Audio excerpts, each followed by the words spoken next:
All right, well, on to the Pinot Noirs, and you make 6 or 7 Chardonnays. How many different Pinot Noirs do you have at Hartford Court? It's hard to keep up, probably, for you, being the CEO of the Jackson Empire, and then, you still have your Hartford Court hat on a lot of the time. How many different wines do you guys have at the whole portfolio? Well, a good 25 in most years, and some of them don't. We make a little rosé, we make a little Syrah, some things that don't even get out of the tasting room. But how many in the whole Jackson portfolio? Oh, God, I mean, that, I tell you... A couple hundred. Yeah, hundreds. Yeah. Hundreds. Yeah, hundreds. Wow. Yeah. So keeping up with 22 is tough, but hundreds it's got to be a daunting task. Yeah. Well, and Pinot Noir, like I said, to me is the ultimate expression of terroir. And we do a number of barrel tastings every year with Burgundy houses, and to me it's just eye-opening to see the same vintage, the same grapes, the same vinification, and just different dirt. And that's what you see with Pinot Noir. Well, and this is the best way to taste, I think, Pinot Noirs from single vineyards, is to put them side by side in a lineup like this, because in this way you can actually understand their personality. So we tell the stories of these wines having high personality or extreme personality, and sometimes winemakers can fall so in love with the way they make the wine that all of a sudden all the wines are delicious, but they all taste the same, even if they're from single vineyards. And we work really hard to make sure that we are trying to showcase the personality of the vineyard. And sometimes, for the most part, we use pretty much the same winemaking techniques when it comes to Pinot Noir. But if we find like a barrel is too toasty, it's going to bury the fruit that is really the signature of a vineyard, then we'll back off on that. And so a lot of people have backed off on the oak in general. Have you guys found that you've backed off on your percentages of new oak to use over the years? Yeah, no, it depends from vintage to vintage, and probably I guess you would say that too, slightly. Some of our wines, you wouldn't even know. I don't know.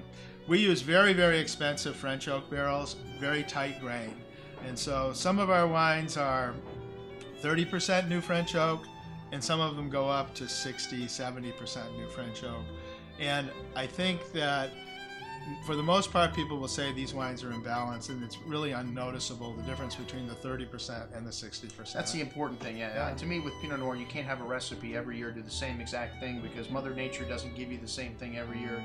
And Pinot, to me, is much more variable by vintage than almost any other variety. So 2012 was really good for you guys. This is a vintage that's getting a lot of kudos from the press. We think it really is an exceptional vintage, yes. And across, we make Pinot Noir from 6 different AVAs in the North Coast, going from Carneros to Anderson Valley to Green Valley to Sonoma Coast, Russian River, Green Valley, all very different terroirs. And yet, across the board, I'd say pretty good vintage in all of those AVAs. Really nice color in this wine too. It seems a little bit different than all the other wines, but the Russian River, to me, usually you get a little brown spice, a little cola in these wines, some nice cherry pie fruit. Yeah, and that's exactly what we're looking for Russian River, Andrew, is like with Chardonnay, trying to find a vineyards that we either grow fruit in, or we've grown for years, or friends of ours who live in their area and grow grapes, who have characteristics that we can bring to this bottle that people will view as hallmarks. So those things you were mentioning, pretty effusive cherry, berry aromatics, and echoing in the mid palate, a little strain of earth underneath, like a freshly plowed earth note. And this Russian River Valley Pinot Noir is signature of I think a great example of a Russian River Pinot. The cola you were talking about, some nice keen acidity, but at the same time, it's buffered by some pretty pliant tannin. Very velvety. One of the things I love about Pinot is that texture. Yeah, isn't it? I mean, it's silk on your tongue. Isn't it? I mean, to me, velvety, silky, sexy, satiny. The sexy grape. Yeah. Yep. That's what I mean, if it isn't that, then if it's hard and it's green and it's, to me, then they're Pinot Noirs like that, but it's, I just love the fruit in Pinot. I love the texture in it, and it doesn't get big scores because the color, I think, influences a lot of critics. They have a hard time rating Pinot Noir over 95 points. 100 points, if a Pinot gets that, it's got to be like $10,000 a bottle. I mean, it's crazy. But I guess that's a good thing, because you don't make a lot of any of these. Like the Seascape Vineyard, how much of that do you produce? A few hundred cases, just like the Chard? Yeah, I bet you it could be. I'd have to look at the back of the bottle, but it's small. Our Pinot Noirs will range from 160 cases up to 500 cases for a single vineyard, so very small bottlings. So we're glad they only get 92-point scores, 95-point scores, never 100 points. Have you ever got 100 points for any of them? Not 100. I mean, No. I guess our Arundel got a 97 last year in this 12 vintage. That's like 102 Yeah. for a Pinot, though. Yeah, there are glass ceilings. I mean, when it comes to critics, they'll certain varietals. Even talk about Sauvignon Blanc. How many Sauvignon Blancs have you heard of who've gotten over a 91-point score? No, that's like a 95. Anything over 90 for a Sauvignon Blanc. So the second Pinot Noir we're tasting, this is our Seascape Vineyard, and a little more savory. I'd say probably in general our Pinot Noirs tend to be more fruit-driven and fairly rich and more masculine than feminine. This Seascape Vineyard, along with a couple others that we have, our Sevens Bench, I'd probably describe in this, our Marin Pinot Noir. We're not tasting them today, but a little more savory and a little bit more on the feminine than masculine side. So when you say feminine, you mean lighter in alcohol? No, it's still 14.4% alcohol. Well, you got eyes. Land's Edge is 15%, which, you know, California wine to me shouldn't be like Burgundy, 13.5%. The grapes need a little more sugar to get their phenolics ripes and the skins and the seeds and everything. So I'm not a big fan of some of the low alcohol California Pinots out there, but a lot of the higher ones can be a little hot sometimes. These wines have always been very balanced to me, like this one, which is, you get that acidity, you have that nice spice at the end, and it's got wonderful freshness, which sometimes you lose when the alcohol gets too hot. Yeah, I mean, and by feminine, I'm probably talking more, it's more silk than velvet is feminine to me. And it is a silkier style of tannin. And then the savory note too in it, there's a little bit of forest floor, a little bit of underbrush kind of a note. Those savory notes, and in this, it's really a unique signature on this Pinot Noir. I don't know if you've had single malt scotches, but they have this peat kind of note in them. There's a little bit of a peaty kind of thing going on in the nose of this wine that is signature of this Seascape Vineyard. So that's the savory kind of things I'm talking about that set this apart. You go, wow, this is like a different animal. And there's no point in making 10 different Pinots if they all taste the same. Yeah. And the Land's Edge here from. And this is up from north of Marcasson and Hirsch and Flowers, just south of Pay.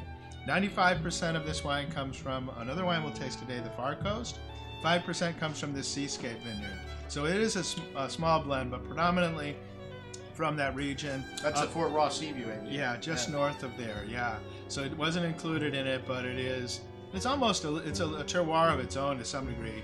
If you've had the Pay wines, they're have some kind of signature. The winemaking's a little different. Oh, I've been out there for the first time I visited that area. It's kind of far away from everything, but it's really cool. And the people out there to me are all making wine at a very, very high level. And there's nothing out there that's not serious Pinot to me. So in this wine, a little bit of cocoa dust in the nose to me, a little bit of almost coffee notes. So it's a little mocha-like aromatically. Comes through in the mid palate. This is an uplifted seabed from millions of years ago. So we're 1,000 feet in elevation, surrounded by redwood trees, 5 miles from the ocean with one little ridge between you and the ocean.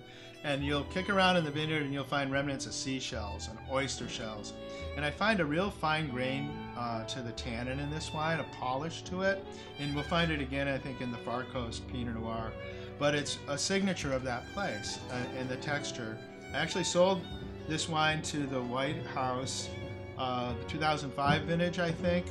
And the somm there ended up pairing it with a ribeye steak. So, but it's a big Pinot. I mean, it definitely has some tannins there, and it's 15% alcohol, but it wears it well. It's still very well balanced.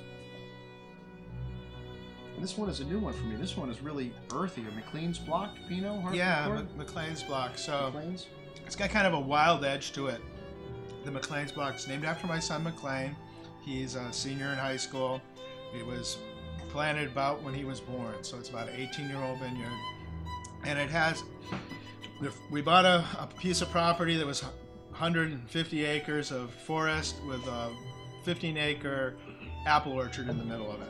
We replanted this old rundown apple orchard to Pinot Noir grapes, and we ended up with this wine that has this forest floor. Kind of a lot of earthy character to it, more so than all the other wines to me. Yeah. And it's really kind of interesting too. It's got a little saddle leather thing going on, and its spice. It's got this cardamom kind of a note in the nose, and then it finishes to me. I've been getting it. I haven't gotten this very much prior to tasting this vintage, but a little bit of almost lavender pastis kind of a thing on the finish of the wine that really makes it quite exotic. Actually. Very exotic, yeah. One of the things I love about Pinot too, you get that exotic spice coming out of these wines, and more as the wines open up to a, I'll go back and taste through these wines again tomorrow. To me, first thing in the morning, your palate's always the freshest, and wines, really great wines to me, are even better on the second day.